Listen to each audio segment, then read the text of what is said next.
naman talagang pigilin ng Pangulo yan eh. Oo. Yung arrest warrant na yan, ICC man yan o Interpol. Kaya lang, meron ka ba naman kang konsolasyon na pigilin yung arrest warrant, walang lubay ang mga Duterte, katitira sa'yo.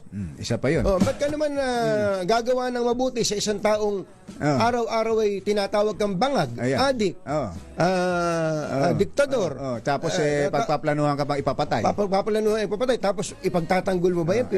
Parang tama, sabi ko, okay, iba rin talaga pag may kausap ka ibang tao. Yan din naman yung binabanggit natin nung nakaraan na parang nag-extend ka ng reconciliation, helping hand, iniaabot mo, pero inaabot mo yung kamay, tinataga yung kamay mo. Na sinasabing bangag ka. Ba't mo kami aabotin? Bangag ka. Adik ka. Adik ka. Ngiwi ka. Lahat. Paano nga naman mangyayari yun? Kumbaga, umaasa ka sa kapwa mo na mabuti ang gagawin sa'yo, pero ginagawan mo naman siya ng masama araw-araw. Yun ang sinasabi natin. Oo.